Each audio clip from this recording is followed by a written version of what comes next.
Vamos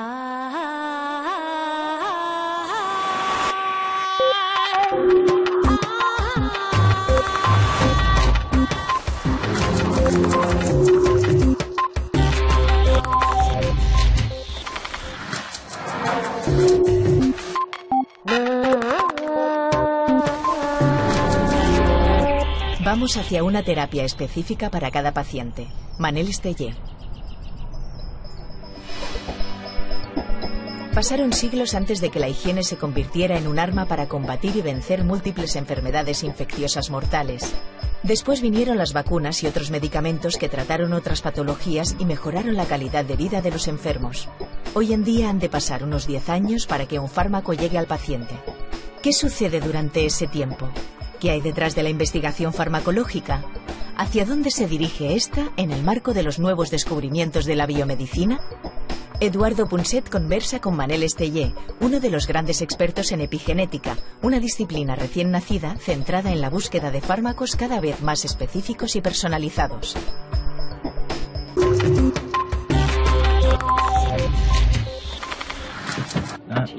Sí, ya voy. 3 minutos. Casanova con Mallorca, por favor. Casanova con Mallorca. Sí, bueno. Ya está. 3 minutos, ya está. Vamos para allá. Mi hermano es muy pesado. Hoy no sé por qué, pero aparte de ser el peor día de tráfico que hemos tenido, ahora además hay cantidad de policía que no sé cómo se ve que ha habido un asesinato. ¿Ah, sí? Sí. ¿De quién? Tienen un inculpado, pero esta vez tiene un hermano gemelo y la policía está analizando un mechón de pelo que han encontrado en la escena del crimen. Y al ver que se ve que la víctima Leo se lo podía haber arrancado al asesino. Pero son gemelos univitelinos.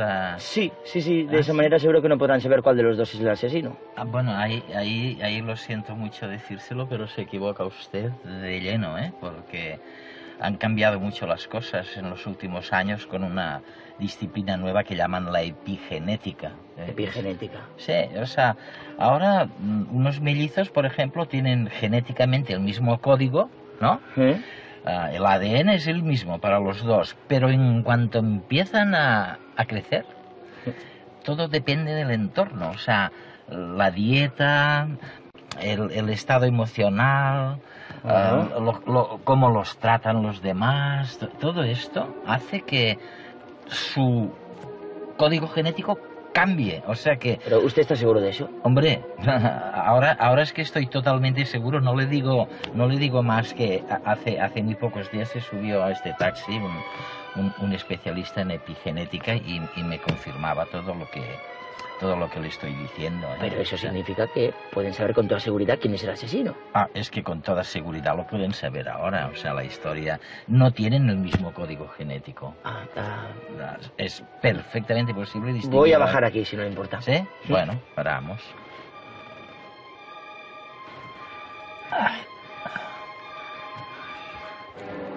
Sí. No sé, me parece que me han... ¿Vean?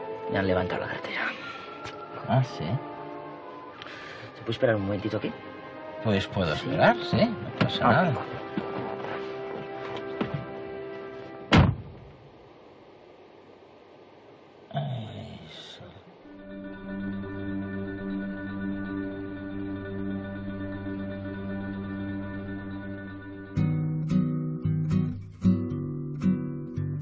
La verdad es que hace muy pocos días estuve en una reunión con las asociaciones de enfermedades raras, por ejemplo, y enfermos de todo tipo. No tenía tiempo, pero acepté ir y la verdad es que luego no me arrepentí nada porque este mundo de los enfermos, yo, Manel, como doctor, lo que no entiendo es que no seáis más impopulares, porque el cáncer es probablemente la única enfermedad en la que cuando vas a curarte te martirizan, te hacen la vida imposible con quimioterapia, les infligís este sufrimiento que ves en las asociaciones de enfermos, como vi el otro día. ¿Cómo vivís con esto? Vivimos intentando cambiarlo. si recordamos la primera agente de quimioterapia, fue un agente usado en la Primera Guerra Mundial como un agente bélico, en realidad el gas mostaza. Fíjate. Y derivados de ese gas mostaza aún se usan hoy en día, porque queremos matar, antes queremos matar al soldado enemigo, queremos matar las células enemigas. El problema es de que a veces también matamos las células sanas. Claro. La tendencia ahora es intentar buscar fármacos que solo actúen contra esa célula tumoral y la célula sana vecina no la toquen. Otra de las cosas que sorprende a los que miramos este mundo por primera vez es ver las distancias tan tremendas que hay entre, por ejemplo, el diseño o la elucubración que lleva a la formulación de un fármaco y su aplicación a alguien. A mí me hablan a veces de que tardáis o tardan 13 años o 12 años, ¿no? Y luego he tenido la experiencia con los oncólogos que te dicen, ay, te voy a aplicar una terapia adecuada a tu genética individualizada. Y luego al final te dicen, oye, te he puesto el veneno que he encontrado, porque ese de la Primera Guerra Mundial de que tú hablas, porque todavía estamos muy lejos de esta... Estamos relativamente lejos, diría yo, porque fármacos específicos, altamente específicos, solo tenemos 5 en el mercado que podemos usar. Son los fármacos a la carta. El resto son fármacos más inespecíficos, que han hecho muchas cosas. Por ejemplo, en el tumor de testículo, los fármacos específicos han permitido curar ese tumor en el 90% de los casos. Ciertos tipos de leucemia sí que tenemos un fármaco que cura el 90% de esa leucemia, de ese subtipo, pero aún no hemos hecho la transición en el resto de fármacos de llevarlos de esa quimioterapia clásica a una quimioterapia más molecular, más dirigida. Pero es algo que se está activamente trabajando. Requiere tiempo. Hemos comentado 13, 10 años a veces, desde el descubrimiento en una pollata como esta hasta que llega a la cama del paciente, suelen llegar unos 10 años. Y hay muchísimos fármacos que se caen en el camino. Se pueden caer en el ratón, ese fármaco, en las células, en la agencia que ha dado la aprobación legal o en el paciente final. En los últimos 56 años, los avances que han acontecido en el mundo de la biología han sido increíbles.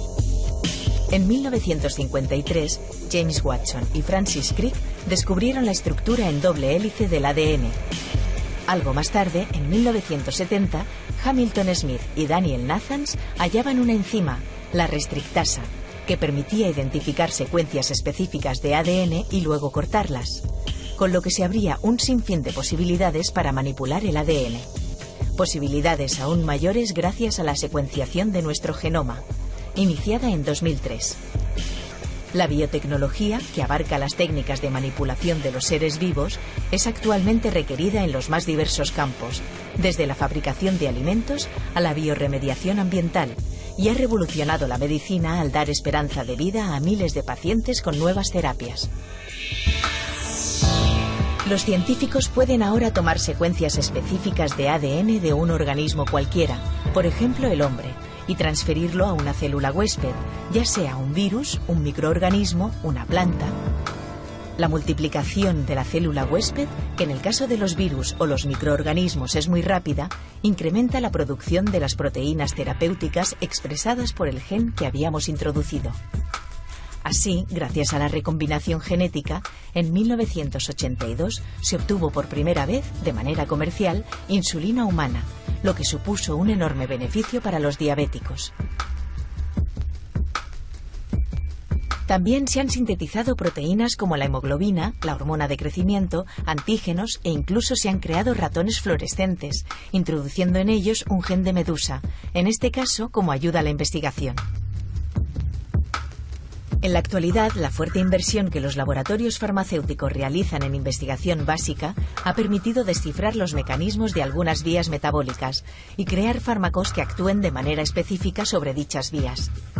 Esto supone dejar de lado los experimentos de ensayo y error en el desarrollo de fármacos y trabajar por la obtención de la molécula terapéutica, independientemente del tipo que sea.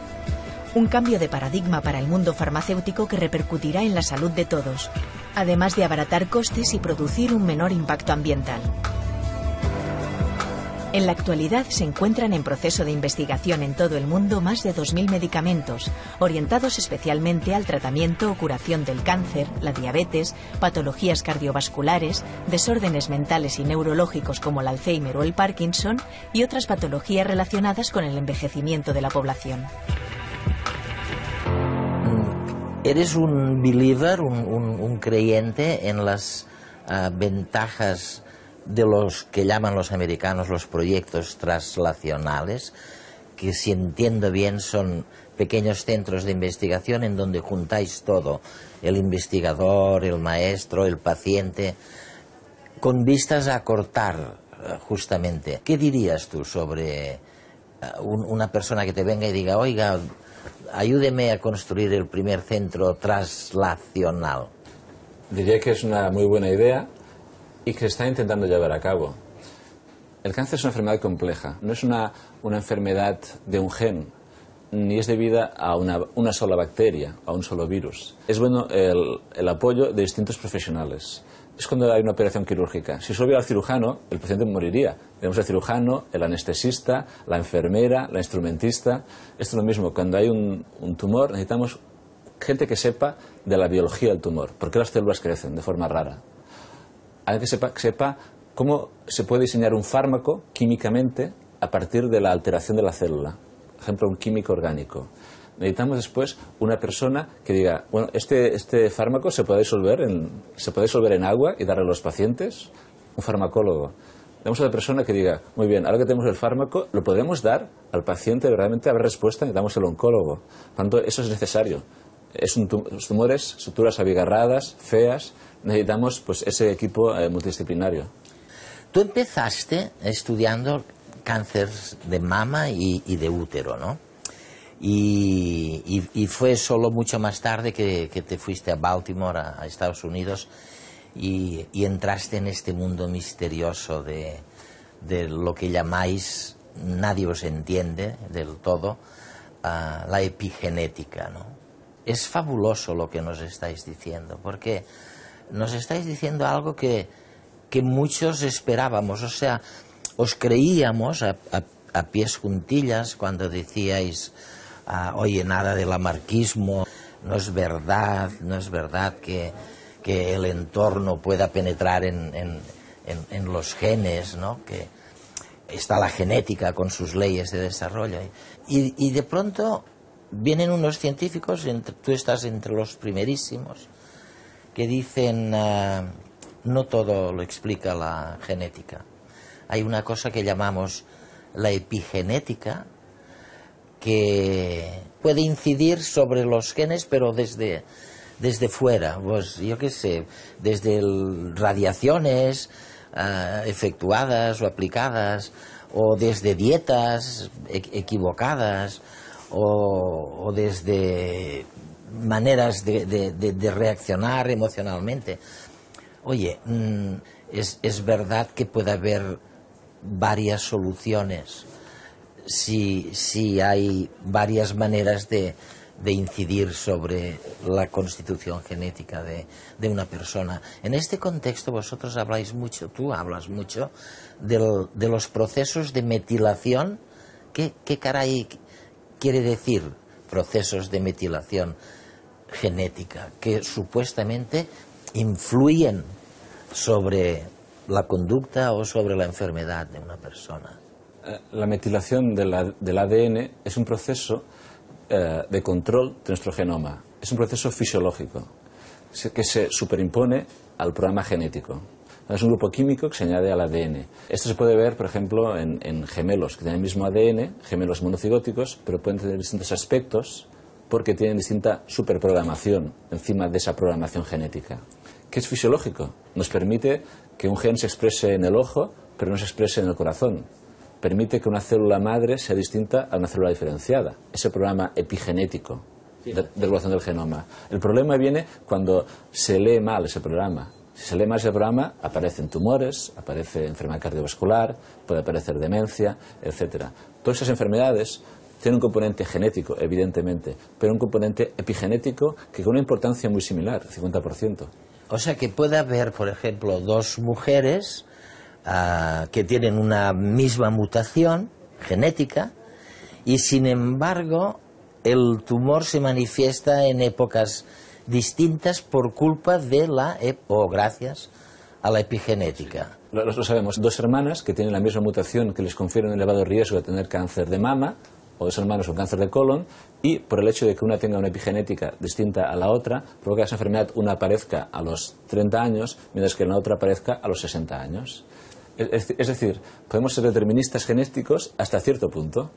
Te da una predisposición a ser de una forma u otra, pero esa modulación posterior viene debida a las marcas epigenéticas. Son tan parte de nuestra vida que no pensamos en ellas ni cuando las tomamos. Píldoras, pastillas, gotas, jarabes. Medicinas de infinitas formas y colores que encierran no solo una posibilidad de curación a nuestra dolencia, sino también muchos años de esfuerzo y estudio. Anteriormente se utilizaban hierbas y remedios caseros que funcionaban, aunque no se sabía por qué. La industria farmacéutica ha tratado de desvelar las sustancias químicas que contenían esas hierbas.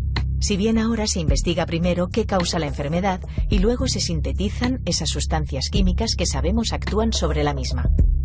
Por tanto, desarrollar un fármaco es un proceso largo y complicado, con una fase inicial de descubrimiento muchas veces casual y otras completamente premeditada, y una fase de ensayo previa a su comercialización, que está muy regulada por las autoridades sanitarias de todo el mundo y puede durar entre 8 y 12 años. Como curiosidad, solo una de cada 10.000 moléculas que se descubren es comercializada. Los primeros ensayos preclínicos abarcan unos 3 años y se llevan a cabo en cultivo celular o con animales para evaluar la seguridad del fármaco, sus efectos secundarios y su eficacia potencial.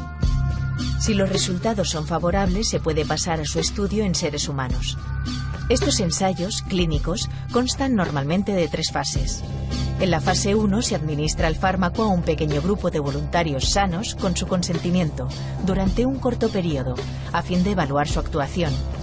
En la fase 2 se administra a un grupo de entre 500 a 1000 pacientes para evaluar la cantidad y frecuencia de su administración, su eficacia y seguridad.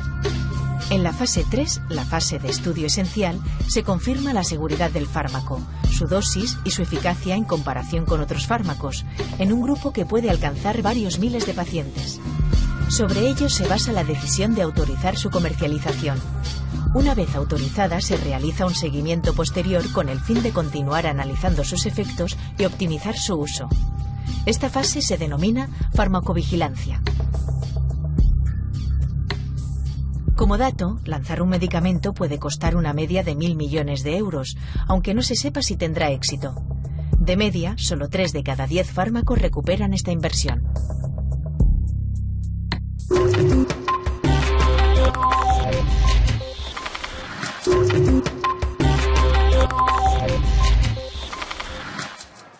Vamos a ver, ¿qué pasa con los fármacos para la epigenética? ¿Sabéis ya de algunos fármacos que actúan directamente sobre estos fenómenos, sobre estos añadidos epigenéticos? ¿Sí? Los fármacos epigenéticos están a medias entre la quimioterapia clásica y la quimioterapia dirigida molecular. Es una quimioterapia todavía inespecífica, pero con muy poca toxicidad. Tiene esa ventaja. Estos fármacos lo que hacen es reprogramar la célula tumoral.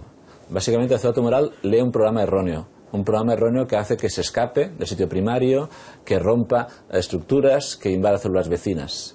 Estos fármacos lo que hacen es reprogramar, quitan grupos metilo y los genes adecuados vuelven a expresarse, los genes que impiden el crecimiento tumoral. Han llegado de estos a los pacientes y han llegado 2 fármacos, están aprobados. Uno para tratamiento de ciertas formas de leucemia y otro para tratamiento de ciertas formas de linfoma. Un tipo de leucemia que se llama leucemia mieloide crónica, que esta leucemia mieloide crónica no había tratamiento para la misma, pero se descubrió una alteración molecular y a la misma se diseñó un fármaco que inhibía esa alteración genética. Y contra esa leucemia ahora tenemos tasas de respuesta del 90%, cuanto antes era una respuesta de un 5% a la terapia. La farmacia ha evolucionado casi desde sus orígenes. La farmacia industrial nació de la robótica de las farmacias, de hace nuestros abuelos o tatarabuelos.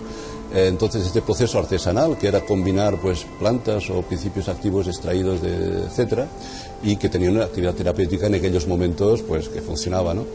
Primero se hizo la extracción, después este principio activo se intentó copiar desde el punto de vista químico. Esto nos permitió pues, descubrimientos tales como la aspirina, que si recordamos es de origen vegetal también, o las sulfamidas o antibióticos. Las vacunas han sido otra aportación importante en el sentido de salvar muchas vidas. A mitad del siglo pasado, si los pacientes o enfermos de úlcera solo tenían una solución y era pasar por el quirófano para la correspondiente sutura de la úlcera gástrica. Bien, pues farmacológicamente con un comprimido, con una pastilla, estamos evitando el que el paciente tenga que pasar por el quirófano, por lo tanto es una gran aportación también. Las alergias, si recordamos también hace años, los antihistamínicos, por ejemplo, eran fármacos que eran, digamos, poco selectivos, digamos que eran sucios, por decir una manera, y encima provocaban mucha somnolencia, que te tenía atontado todo el día, no te permitía conducir, no te permitía estudiar, etc. Hoy por hoy, el haber conseguido fármacos antihistamínicos selectivos para el tratamiento de la alergia, que no provoquen este tipo de efectos secundarios, como digamos la somnolencia, pues yo creo que es un hito importante también. No digamos también los avances que se están produciendo en el campo del cáncer. O sea, el cáncer no está al 100% curado, pero digamos que un 30 o 40% de los cánceres hoy por hoy tienen tratamiento. Otro ejemplo reciente, ¿no?, que está sufriendo la sociedad actual, que es el SIDA. Bueno, pues el SIDA ha pasado de ser una enfermedad mortal a ser una enfermedad crónica que incluso seguramente pues si todo va bien y las investigaciones en curso cristalizan, pues a lo mejor pueda curarse definitivamente, ¿no? Estos son hitos seguramente importantes que han marcado un antes y un después en la historia de la investigación farmacéutica. Creo que la sociedad es bueno que sepa que detrás de una cajita de 4 pastillas hay un proceso. Es un proceso de imaginación, de ilusión, de innovación, de investigación, pero es un proceso largo y muy costoso.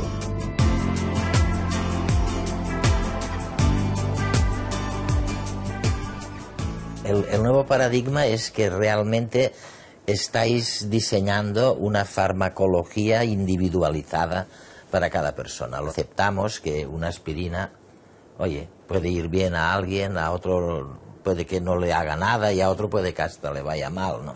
Y sin embargo les damos una aspirina a todo el mundo. Bueno, vais hacia la medicina personalizada, pero para cada cliente. Pero está tan remotamente lejos eso de la actitud de los propios médicos y del paciente, que hay alguna posibilidad de andar por este camino. Creo que sí. Creo que también se dan cuenta de esto los médicos, porque los médicos, por muchos años, cuando tienes una infección, te hacían, se llama un antibiograma. Es decir, miraban contra qué antibiótico ese bicho que tenías, ese bichito era el más sensible. Sí. Eso se hacía. Sí. De la misma forma, podemos pensar en el futuro, de hacer una célula tumoral, coger distintas muestras de esa célula, dar distintos fármacos y ver contra cuál es la más activa. Hoy en día se aplica esto. Hay tumores de mama que decimos, como tiene esta lesión genética, ha de recibir este fármaco. Y esta persona que no lo tiene, no lo debe recibir. ¿Cuáles crees que serían en la biomedicina ahora los grandes desafíos? Uno de los retos es que la sociedad claramente entienda que es importante invertir en biomedicina. Es muy importante para nuestra salud y la salud de nuestros hijos. Ese mensaje también ha llegado, evidentemente, a las instituciones políticas. A veces hay soluciones a problemas biológicos que evidentemente van más allá de los 4 años de las legislaturas, eso todos lo sabemos. Por tanto, ha de haber siempre proyectos a largo plazo. Ha habido personas que han tenido esa mentalidad de los proyectos a largo plazo que han beneficiado a un país, y eso es lo que necesitamos ahora. Oye, ¿estamos cada vez más enfermos o cada vez sabemos más lo que nos pasa? Quizás estemos cada vez más enfermos, en el sentido de que, como vivimos más, ahora tenemos muchas más enfermedades. Pero esas enfermedades no acaban con nosotros, las arrastramos hasta que la última enfermedad acaba con nosotros. Todos los hombres mayores de 70 años Todos tienen cáncer de próstata, todos. Pero no mueren de eso, porque ese tumor necesita un tiempo para crecer. Si vivieran 120 años, todos morirían de cáncer de próstata si no hubiera un tratamiento en ese sentido. Pero es un proceso también innato del envejecimiento. Igual que la enfermedad de Alzheimer, es una enfermedad más asociada al envejecimiento. Envejecemos más, hay más personas envejecidas. Hemos de intentar preservar su conocimiento de esas personas, que no se pierda ese capital humano que tienen. Por lo tanto, creo que ese es un área que no hemos hablado, pero la investigación en Alzheimer creo que es vital en nuestra sociedad. El Alzheimer es una enfermedad que tiene a la gente horrorizada. Por la impotencia total. Exactamente. En 1945 el cáncer se curaba solo un 5%. Hoy, en 2009, curamos el 60% de los tumores humanos. Pero seguimos curando el 0% del Alzheimer. Entonces es algo que creo que se ha de invertir clarísimamente. El 5% del pulmón. El 5% del pulmón, exactamente. Solo, 90% del testículo, 5% del pulmón, 5% de páncreas, mama. Mama localizada el 90% a los 5 años, un cambio. Sobre este tema de la impermeabilidad, ¿no?, de la comunidad científica con otros sectores, ¿hay algún elemento favorable, distintivo, específico del caso español que debería o podría permitir una mayor profusión de esta interacción entre distintos sectores? Existe una iniciativa reciente y que está en marcha, interesante, y es la creación de lo que se llama los institutos sanitarios, que ponen cerca a médicos e investigadores básicos. Aquí mismo tenemos el laboratorio y tenemos una vecindad cercana a los servicios más médicos. Eso va a provocar un beneficio seguro. Nosotros, desde nuestro campo de la epigenética, por ejemplo, ya hemos visto que descubrimientos que hicimos hace años, en el 99, por ejemplo, esos descubrimientos ya han llegado a la cabecera del paciente. En el sentido que ese descubrimiento, ahora el médico, cuando recibe su informe, puede decir, pues voy a pedirle esta prueba.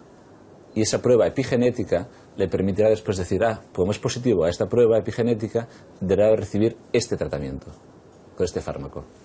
Y eso ya forma parte de tu práctica diaria. Y es una satisfacción ver que algo que descubriste hace años de noche, dices, pues ahora después, 9 años después, ha conseguido llegar a la cabecera del paciente. Hay soluciones a problemas biológicos que van más allá de los 4 años de legislatura. Manel Estellé.